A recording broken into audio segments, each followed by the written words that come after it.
Pois bem, chegamos ao momento de unir todas as peças. Se o universo às vezes parece um tanto caótico, meio sem sentido, o Kybalion nos oferece um mapa. E hoje, o que a gente vai fazer é desvendar a síntese final desse mapa, a chave para a gente entender as regras ocultas da realidade. Olha, essa citação aqui é a porta de entrada para tudo que a gente vai conversar. Ela serve como um lembrete, sabe? De que o conhecimento hermético não é para ser só ouvido, mas sim compreendido num nível bem mais profundo. A mente precisa estar preparada para receber a verdade. Então, vamos abrir essa porta juntos? Vamos começar pelo alicerce, pela fundação de tudo. A primeira e, sem dúvida, a mais importante verdade da filosofia hermética. Se só uma coisa dessa análise toda for compreendida, que seja esta, porque é ela que destranca todas as outras portas. Tenta pensar em tudo que existe: planetas, estrelas, os nossos próprios pensamentos, as nossas emoções. Por trás de toda essa diversidade aparente, os hermetistas dizem que existe uma única realidade substancial, e eles a chamam de o todo. Não é algo físico, não. É puro espírito, que, para facilitar nosso entendimento, a gente pode imaginar como uma mente viva, infinita e universal. E se o todo é essa mente universal, a consequência disso é impressionante. O universo que a gente habita é, na verdade, uma criação mental. Ele existe inteiramente dentro da consciência do todo. É como se fosse um universo inteiro existindo dentro de um sonho nosso. Não é matéria morta, sabe? É pensamento vivo. E isso nos leva a um conceito simplesmente fascinante: o paradoxo divino. Do ponto de vista absoluto, lá do todo, o nosso universo é tipo uma ilusão, um sonho. Mas para nós que vivemos dentro desse sonho, ele é 100% real. As leis da física são reais, a dor é real, a alegria é real. Tentar negar essa realidade relativa seria loucura. O grande segredo é aprender a operar dentro das regras desse sonho.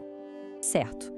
Se o universo é uma criação mental, como é que ele funciona? Quais são as regras desse sonho que a gente compartilha? Bom, a filosofia hermética nos dá a resposta com 7 princípios universais. Pense neles como se fossem o sistema operacional da realidade. E aqui estão eles, os 7 princípios herméticos, do mentalismo até causa e efeito. Cada um deles é uma lente diferente para a gente enxergar como o universo funciona. E juntos, eles formam o que o Kybalion chama de chave mestra. Então, vamos dar uma olhada em cada um deles para entender como essa chave realmente funciona. O primeiro princípio, o de mentalismo, é a base de tudo que a gente já conversou. Ele só reforça que tudo, absolutamente tudo, de uma pedra a um pensamento, é uma manifestação da mente universal. O que isso quer dizer?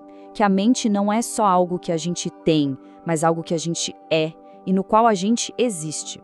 O princípio da correspondência, por sua vez, revela que o universo é como um grande espelho. O que está em cima é como o que está embaixo. Isso significa que os padrões se repetem em todas as escalas. As leis que governam a órbita de uma galáxia se refletem na estrutura de um átomo. Ou seja, ao entendermos a nós mesmos, a gente começa a entender o cosmos. Nada, absolutamente nada no universo está parado. Tudo se move, tudo vibra.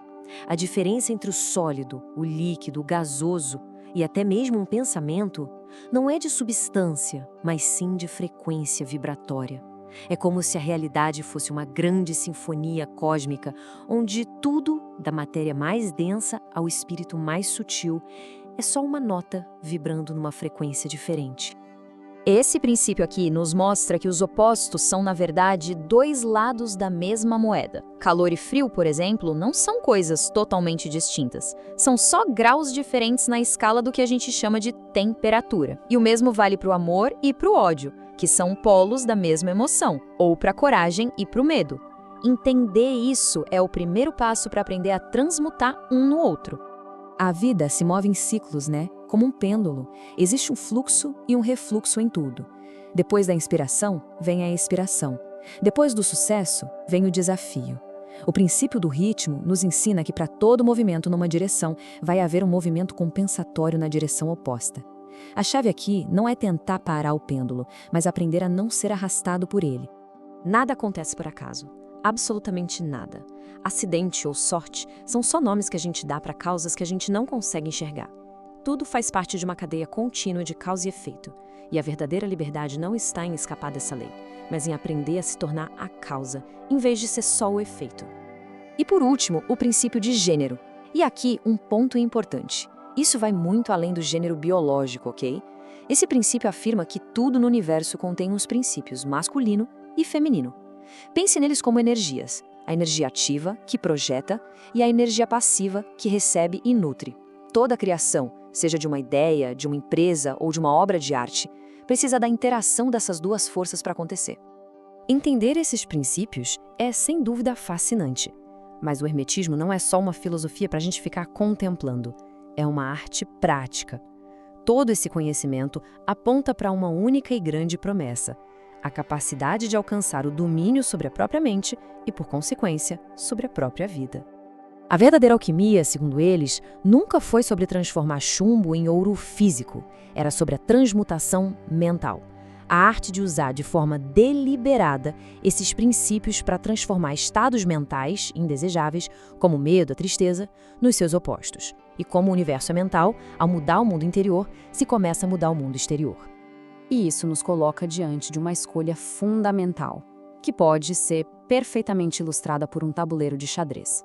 A maioria das pessoas vive como um peão, movido por forças que não compreende: o ambiente, a opinião alheia, os próprios impulsos.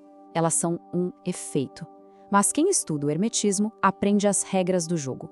A pessoa se eleva e se torna o jogador, que move as peças com intenção. Torna-se uma causa. E assim, a gente chega na instrução final. O axioma que condensa toda essa filosofia numa única e poderosa diretriz para a ação. A pergunta fica no ar, né? Se todo mundo está sujeito às mesmas leis, qual é a diferença entre o sábio e a massa? Como é que é possível alcançar o domínio num universo que é governado por leis que são imutáveis? E aqui está a resposta: o segredo da maestria. A pessoa sábia não quebra as leis do universo. Isso é impossível. Ela as domina. Ela usa a lei superior contra a inferior. Por exemplo, em vez de ser arrastada pelo pêndulo do ritmo para a tristeza, ela usa o princípio da polaridade e a elevação mental para se manter num estado de equilíbrio. Não é vítima das circunstâncias, é o alquimista da sua própria realidade. Esta é a grande obra, este é o caminho.